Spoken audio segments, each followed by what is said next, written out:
That startled the cat. Cats are very startleable animals. So that's the thing you sort of need to keep in mind about cats, is that they're very small and they know they're small, so they're very startleable. Microphone. Kind of don't know how to start videos when I'm on camera, so I just kind of describe my surroundings. Skeleton, bookshelf. I mostly read ebooks. There's a cat over there, you can't see her. It is time for a year in review. That's something. My glasses are filthy. My glasses are filthy. Hey, cat, can you do me a favor and not eat plastic up there? Please? Pretty please. She's gonna pounce at some point. She's gonna absolutely destroy my setup. She's gonna jump. This is my prediction. I love having a cat in the room because there's a cat in the room and I get to show you my cat occasionally, but it's also nerve-wracking because she is an agent of chaos, isn't she? Little year in review, the year that was. The last couple of years I've been in the habit of doing like a little MIFF roundup, like what all the movies that I saw at MIFF, what I thought of them. It's always many months late as well.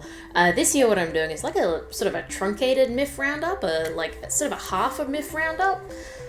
Just where I just talk about the ones that I really liked, and then I roll that into like a top 5 / excuse to ramble about movies I liked this year.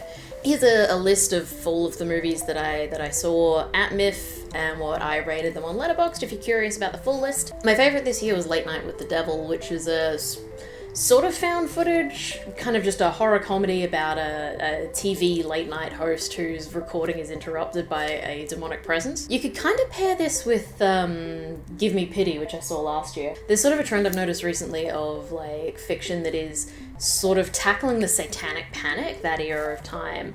And I think in order to do that right, you have to avoid justifying the panic itself. Like, you know, if you're trying to make a fun horror movie, if you're just trying to like revel in the cat, that's right, here she is. So I think if you're gonna do that genre right, you have to avoid, ow, cat, that's my ear. No, stop fighting the skeleton, please. I think in order to do justice to it, in order to do that really well, you have to make a movie that doesn't accidentally justify the panic. So like, you know, if you're just trying to make like a horror movie, you're wanting to like revel in the scares of demonic possession as a concept, but you don't want to accidentally say that it was completely justified to freak out about like heavy metal music and Dungeons and Dragons, because oh yeah, the teenagers were actually summoning literal Satan in their basements for realsies. So the novel My Best Friend's Exorcism, I think, does a good job of that. It was also made into a movie, but I haven't seen it, so I can't comment on that. So the novel does a really good job of communicating like what people were afraid of, what made them get swept up in the panic, and also the fact that because they were swept up in the panic, they were completely unable to deal with someone who very clearly needed help. Late Night with the Devil, I think, does a really good job of balancing the need to make a fun horror movie that deals with demon possession as a concept and like really tackles that as a horror subject and all of the excitement that can be found there. But places the blame very squarely on like the rich people who fucked around and found out. It's also just a fun movie. It's, as a horror comedy, it's like straddling those two genres, which are both very similar and very opposite. Horror and comedy are both genres that in a lot of ways you can gauge their success on an involuntary reaction felt by the viewers. Horror comedies often tend to lean more heavily in one direction or the other. But I think that Late Night does a good job of balancing the two. Basically, it starts more as a comedy but becomes more of a horror at the end. Other standouts from this year's MIFF, Birth Rebirth was really interesting. The easiest way to describe Birth Rebirth is that it's a modern Frankenstein story with the focus being on making a realistic science experiment. And when I say that the focus is on like a realistic science experiment, that sort of puts you in mind of like, you know, ratios of ingredients, of getting formulas, of like what would realistically go into like a serum that would bring a corpse back to life. But actually what I mean is that The focus is on how would you run this as a science experiment that is ethical and, most importantly, repeatable. I'm gonna put this out there, Victor Frankenstein, not a good scientist. Yeah, he did something amazing, but can he repeat the experiment? No, he fucking can't. Something that really impressed me is the way that it handled gore and nudity. And, like, even calling it gore sounds incorrect, because, like, gore has the implications of that it's meant to be exciting or like shocking in some way, but really the way that they use gore in the movie is like very matter of fact. It's similar to how nudity is presented. It's just a very matter of fact presentation. So like, you know, the reason they're showing like blood and guts, it's not because like they want to get a reaction out of you. It's because like this scene is an autopsy and that's what the inside of a person looks like. Now, to be honest, while I was watching it, I had some trouble connecting with it. And I can't really put my finger on why that was. At times it almost felt like an intellectual exercise more than it felt like a movie, but like I just haven't really stopped thinking about it since. And like it's on this list because I'm thinking about it still, so I recommend it for that reason alone. Set myself the challenge of going like, what was a standout at MIFF, and this came to mind. I will say, if you're gonna watch it, content warning for the death of a child, but like, if you read any plot synopsis, any summary of it, that's implied. Monolith is about a podcaster who encounters a brick.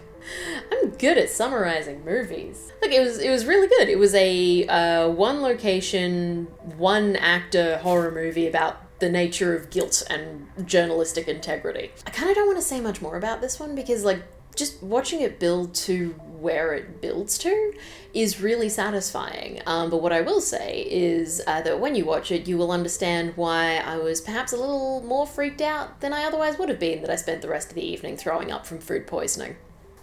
What can I say about Walk Up? It was nice. I like Hong Sang-soo movies. I like them a great deal. They're pleasant. They're very pleasant. They have a pleasantness that kind of disguises the plot. Like, there are a lot of big emotions, big unpleasant emotions, but the movie is just, it's a nice time. This is a nice time. Something I really appreciated about Walk Up is you don't see the event, you see several weeks later. You see the aftermath almost. Like, you don't see the massive argument, you see how a couple talks to each other several weeks later. You don't see the health scare, you see like the character adjusting to their new normal. It's a great study in just like writing realistic characters, you know? Like the way that the plot goes is completely predictable.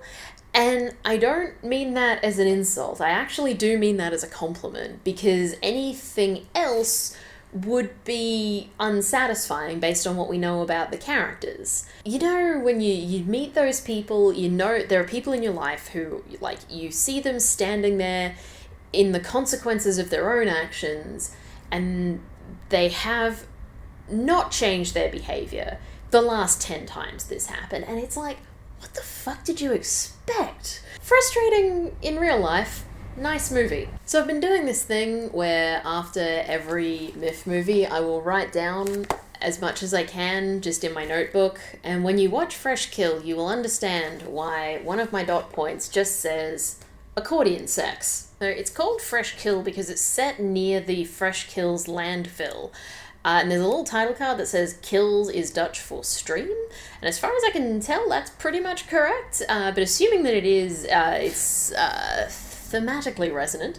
Themes. This was a remastering of a 1994 film that I thought was in the new queer cinema cycle, but I haven't sort of found anything that backs that up, and I'm not sure where exactly I got that thought. I think it just kind of has the vibe of a lot of those new queer cinema films.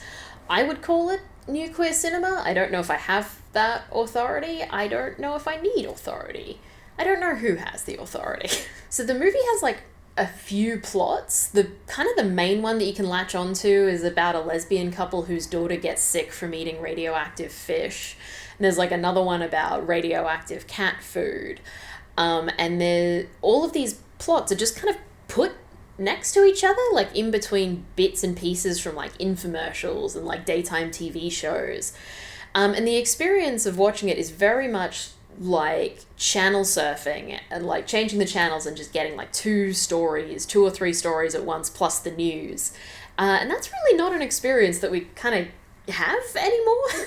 Like, I don't think I've channel surfed since I've moved out of home, and like my TV hasn't been connected as a TV since like 2 or 3 Eurovisions ago. There are so many things that this movie tackles that like I'm really not used to seeing in movies from the 90s, and like it's refreshing to see in movies from the 90s, you know? Like, obviously, like, there's the plot of, like, you know, the 90s term would be an alternative lifestyle of a lesbian couple raising a daughter, but, like, to see a movie from the 90s where the main plot is a same-sex couple and their child, but all of the conflict comes from things other than being a same-sex couple who is raising a child, it's refreshing, and it's a thing that I kind of don't feel like mainstream cinema has caught up with in a lot of ways. It's also looking at colonialism in a lot of ways. Like, you know, Fresh Kills it's an estuary, and its name comes from an English word and a Dutch word, and the English and the Dutch are like the 2 groups of people who colonized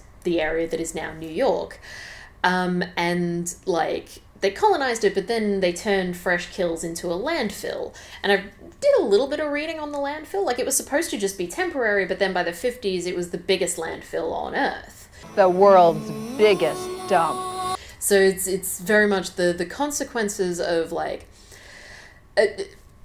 inhabiting a land that is not yours that you dump all of your shit in. And then there's, like, a comment on eco-capitalism. Like, there's a company that, by the end of the film, greenwashes itself, and it works. It gets away with everything. And, like, to see that in a film from the 90s, it's a very sort of now take, almost. One way to look at that is like, oh man, we've been talking about this shit since the 90s. But I do actually kind of find it comforting to know that, like, people were onto this in the 90s. People noticed. People weren't fooled when a company greenwashed itself. Like, they recognized the shit. The way I'm describing the themes does make it sound a lot heavier than it is. Like, it is fun to watch. Like, you have to sort of lean into the format a little bit, but once you do, like, it's fun. It's a fun time. I am glad to see weird art made by queer people. It's like, we've always been here, we've always been making confusing art. I think I've established by this point that I like when a movie gets weird with it, and this movie gets weird with it. Medusa Deluxe is a murder mystery comedy movie set in a hairdressing competition that is edited to look like it all takes place in one take. It's very funny, and it has some high quality insults that I don't think I can repeat on YouTube. It does a really good job of introducing its characters in a way that's really like larger than life, really bombastic, really just big in a lot of ways, and then zooming in and just like really exploring what makes these characters tick, what makes them who they are, but in a way that never makes them less big. Like, they're still ridiculous by the end, but you love them for it. And it ended with a dance sequence. I think more movies should have dance sequences. I like those. I like when movies have dance sequences. What I found really charming about the dance sequence, and this is going to sound like an insult, but it is a compliment, I promise, is that it was obvious who were the dancers, which actors were the dancers, who had danced in the past but don't anymore, and who had never danced. And as someone who used to dance but had to give up because I sucked at it, I just really like to see that everyone got to be part of the dance scene. Casa Susanna is a documentary about a house in the Catskills that in the 50s-ish to the 70s-ish was kind of a B&B, kind of a refuge, kind of a holiday house for trans women and cross-dressers. I have 2 levels of appreciation for Casa Susanna. One is that it's a look at how transness existed at a time when cross-dressing was criminalized. Ladies and gentlemen, the reason for using first names only is that right now, each one of them is breaking the law. The other level on which I appreciated it was like, you know, I didn't exactly need reminding of this, but it's nice to have a reminder that like trans people have always been here. There is a long history that cannot and should not be ignored. It's not an identity that was invented on Tumblr. Alright, doing a top 5 of the year, top 5 list. Woo, top 5. Top 5. Bah, bah, bah, bah. Remember that I am just one person and I have incomplete information. There are movies I haven't seen this year that everyone who I know who has seen them has loved. Here's a list of some movies that are on my to-be-watched list from this year. And maybe they would affect the ranking that I'm about to give you. Who knows? I'm also limiting this to movies that I haven't already talked about. Otherwise, Late Night with the Devil and Monolith would be on the list. They're also not in any particular order, apart from being like the top 5. So the order I'm going to tell you is just the order that makes the most sense to me. I tried to rank them, but the order changed constantly. It would probably change as soon as I uploaded this. Honestly, calling it a top 5 is sort of a mistake. It's kind of a 5 and a bit films that I wanted to talk about, and it's the end of the year, so that's a good excuse to do it. But that's not SEO friendly, is it? And look, if you disagree with my top 5 in any way, go make your own list. Sorry, that was needlessly confrontational. I meant that sincerely. Make your own list. I believe in you. John Wick! I love this series. I've been singing the praises of this series since the first one. This was a really good ending. It was such a good way to close out such a good series.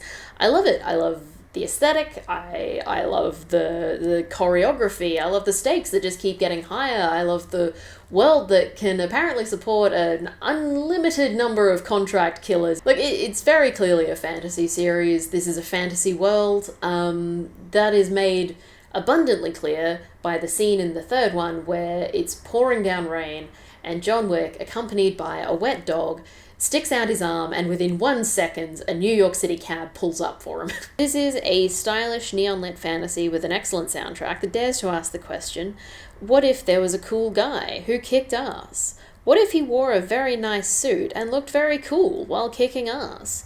What if he was presented with a range of opportunities and locations in which to kick ass, and a wide array of weapons with which to kick ass? What if even when you think he's done kicking ass and he couldn't possibly kick any more ass, some more ass comes along and he kicks it? I feel like I should tell you that the first track on the John Wick 4 soundtrack is called Big Wick Energy. This is a series with a lot of imitators, and like some of those imitators work and some of them don't. And maybe one day I will go into what makes them work and what makes them not work, and what John Wick does that these movies maybe aren't doing. But really, right now, all that matters to me is that this is a fun series that I like. These are well-made movies with excellent fight choreography. You could almost forget that, on a fundamental level, these are movies about grief. Everyone grieves differently, and this guy grieves by kicking an improbable amount of ass. I really appreciate how many opportunities this series gives you to point at the screen and go, "A fucking pencil!" I made a joke at one point that maybe I would make a video essay called something like "Fan Service is Good Actually, a critical analysis of John Wick and a fucking pencil." But since watching the Doctor Who specials where they brought back everyone's favourite boy, I've actually been thinking a lot more about fan service and like what it is. But the only conclusion I've come to is that fan service is good if I'm the fan. So like, to be clear, I do really love this series and I love this movie. But there's something that's just sort of sticking a bit off with me that I do want to talk about a bit. And is that one of the villains was portrayed by an actor in a fat suit. It's cool that they had a credible villain who was like a fat man who could move like that. And like, he was competent at fighting. But like, if you can't find someone that size who can handle fight choreography, then you are not looking hard enough. This isn't the worst recent fatsuit crime. It's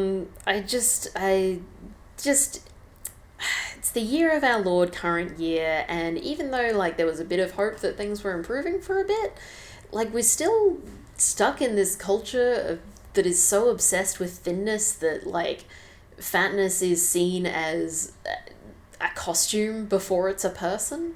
So I have this problem when I watch Godzilla movies, which is that I will be watching these scenes of destruction and chaos, and I'll be like, oh my god, that's terrible, that's horrifying, that's so scary. But part of me is also going like, that's my boy. That's my boy Godzilla. That's my boy. Tonally, that is an odd way to introduce what is, in a lot of ways, very heavy movie. At the same time, it is very uplifting. Like, without giving too much away, Godzilla Minus One is really very seriously engaging with concepts of self-sacrifice and especially of suicide, in a way that I kind of don't know if the series has done all that much since the first one.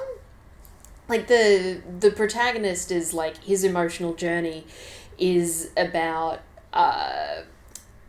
figuring out how much of himself it is acceptable to give. I was a big fan of Shin Godzilla, and I think this is a really good follow-up. Watched a few of the American Godzillas post that, like, 2014 Godzilla, and I have enjoyed the ones that I've seen, because I like a big monster on screen. I like movies where there's a huge guy, but they haven't, like, stuck with me the way that, like, Shin Godzilla and Godzilla Minus One have.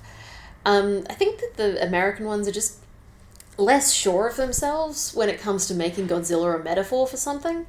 And from that, you could probably extrapolate some stuff about US culture compared to Japan that I don't really have the confidence to fully lay out, but I do have an understanding of history that allows me to gesture towards it. Point is, go see Godzilla Minus One. It's a good movie. I was tossing up between Nimona and Spider-Verse, and ultimately I bumped Spider-Verse down to an honorable mention, just because learning about the conditions under which it was made really soured it in my memory. I didn't have expectations going in because I didn't ever really get into the comics that this movie is based on, but I really enjoyed it. I cried.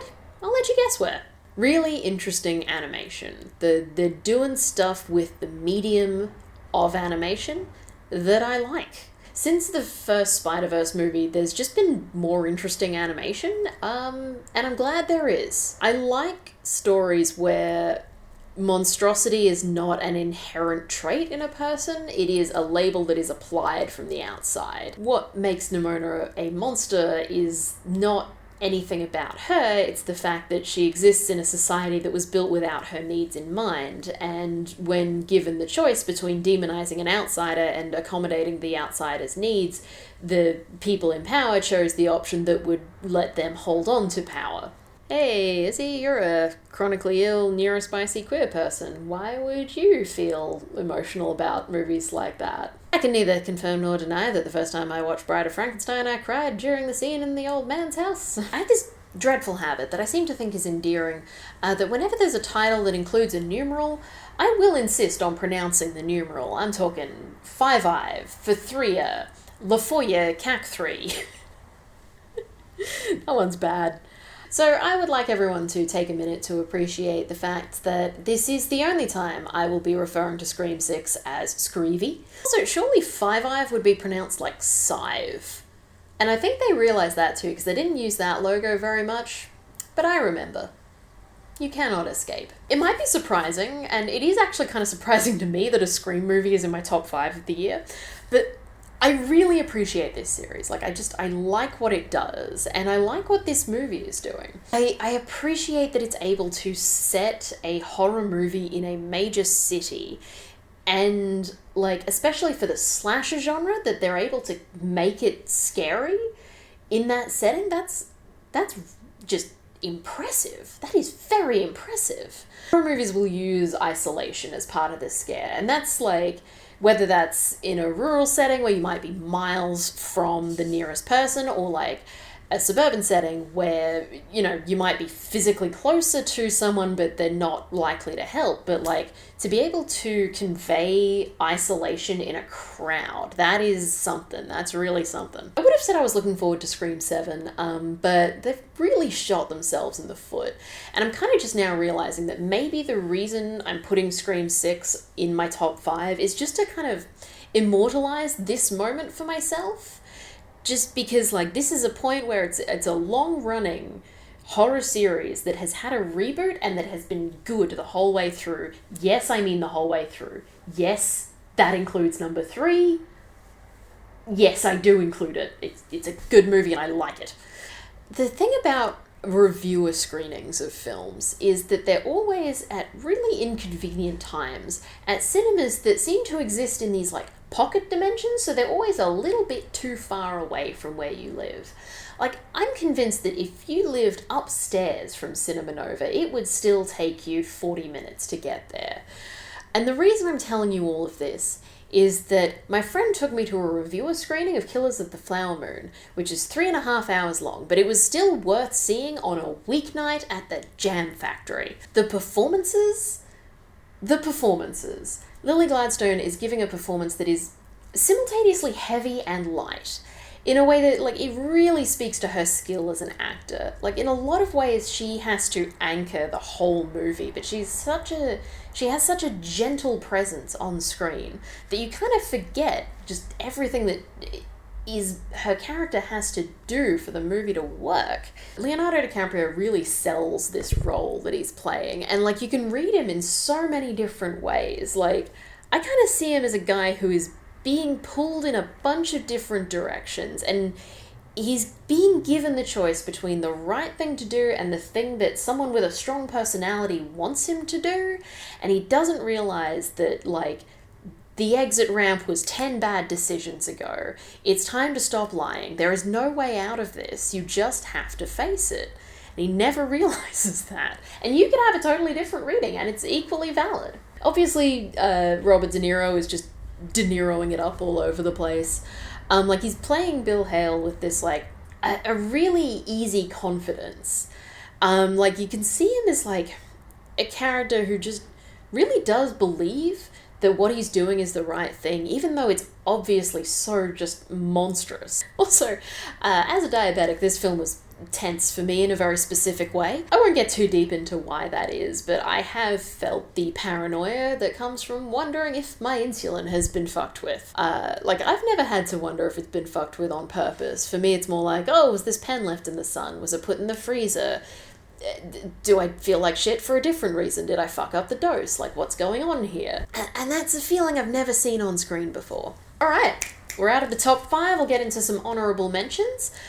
I'm very glad that Perpetrator was made. I'm not in a hurry to see it again. It's very weird. It's very strange. I think it should be rewarded for that, so go watch it. I've read this piece on Tor.com about lesbian camp in the Locked Tomb series, and that sort of made what I was thinking about Perpetrator make sense, because it has some of the most unsubtle menstrual imagery I've ever seen in my life. And the imagery is not just blood, it's the way the blood is, like, impressive in a way. The most kind of anatomy neutral way I can think to describe it is, like, I'm grossed out by, like, veins and stuff, so whenever I have to go for a blood test, I can't look during, but I'll look at the vials afterwards and I'll be like, oh damn, that came out of me. That was part of my body and it's not anymore, and I have way more of it.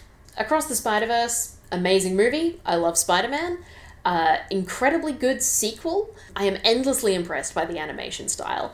But as I said, it's just knowing those behind-the-scenes conditions, it's just bit uncomfortable for me. I don't like it. The reason I want to talk about it is I kind of just want to bring up the fact that, like, when I first saw that to be continued at the end, I was really annoyed by it.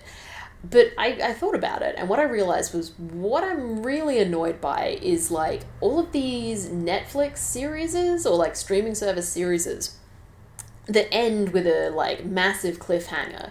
And it just feels like the reason they're doing that is to, like, drum up interest on social media, but then they get cancelled anyway. So they just exist as these, like, one-season TV shows with an unsatisfying conclusion. So I had to sort of remind myself that, like, this is a part 2 of 3, and it was written to be a part 2 of 3. So it's a satisfying movie. It's a good movie. It's just a part 2. Like, Empire Strikes Back is my favourite original trilogy Star Wars. It is a part 2 of 3. Haha, this isn't the end of the video, you're getting a bonus review. It's very brave and cool of me to talk about Barbenheimer at this point in the year. But I mean, it was an important thing that happened this year, and I'm doing a year in review, so I may as well. Yeah, that's the reason I'm talking about it, not just that I want to. No, why would I do something I want to do? So I saw Oppenheimer in the 70mm print, and it was gorgeous. It was stunning to look at. So Oppenheimer is very much a Christopher Nolan movie. It has a lot of his strengths and his weaknesses on display. One of his strengths is taking a complicated concept and rendering it as a visual metaphor.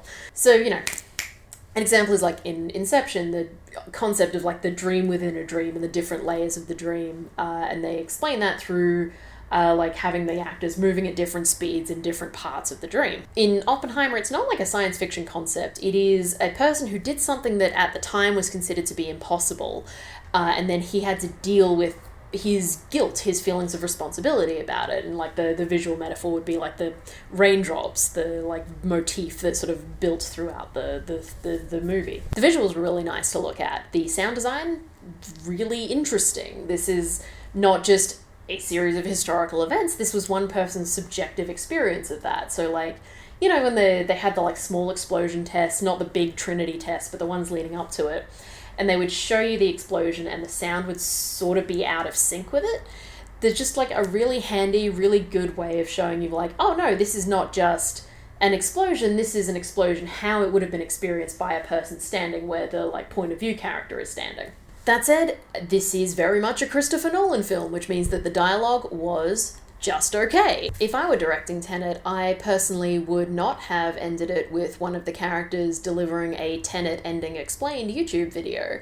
But that's just me. I have faith that audiences can pick up on plot elements that are not explicitly spelled out for them. The dialogue in Oppenheimer is there to serve a purpose. The first 90 minutes is like, oh, I'm an important, beautiful science boy with a large and powerful brain, but I'm about to do some unethical shit.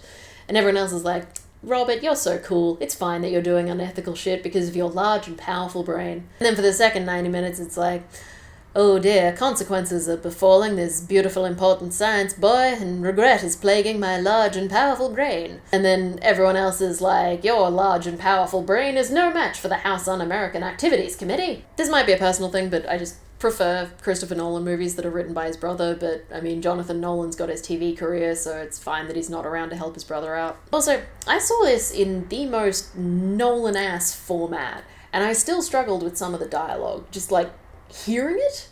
Like, I know I praised the sound design earlier, but what is happening with the sound mixing? What is going on with the dialogue? There were scenes where it was just a person talking. There was no background sound, and I couldn't understand it. Like, is that just me? Is that a thing that people are also experiencing? Please let me know. What is going on with the dialogue? I hear dialogue in other movies. I can hear dialogue in the Barbie movie. I know what they're saying. Why? Why can't I hear the dialogue? I really liked the Barbie movie. I liked it a lot. I loved it, in fact. I had kind of an existential crisis watching it. I think maybe I was not the only one, because after America Ferrera's big speech, someone in the theatre when I saw it tried to get like a round of applause going. Clearly they were going through something. When it comes to the politics, I both do and do not see what the fuss is about. Like, outside of the film's target audience, that being, you know, children, I don't know who is going to learn something new about feminism. Like, I was on Tumblr in 2013, I've seen all of this. You haven't learned anything new because you don't have language. Mwah. But watching conservative shit that acts about Feminism 101 is, delightful. Oi, stop chewing my skeleton.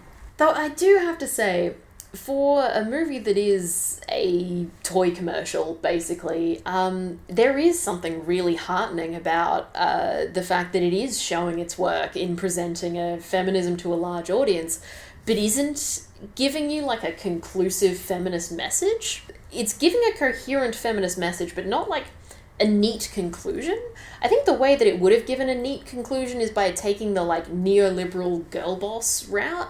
I was really worried that it was going to do that, because that would have been a neater movie, but it would have been a worse movie. Where this film really shines is in the personal stories of the characters, whether that is Barbie going on a journey of like learning to appreciate and to want the complexity of humanity over the simplicity of Barbie Land, or whether that's Ken learning that like external validation, whether that's from patriarchy, whether that's from Barbie, whether that's from being in a relationship, is not going to make him happy until he understands who he is on his own. And there was a dance sequence, and we've established that I love those.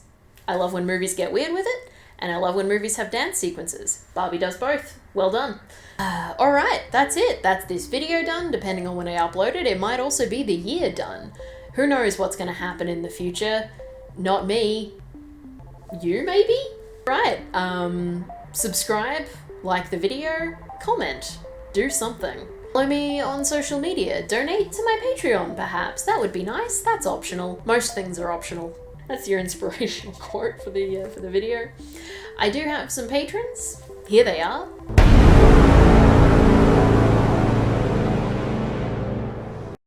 And by donating to my Patreon, you're doing your part to make my credits less hilarious. For now, that's it from me. Stay safe and say hi to your pets for me.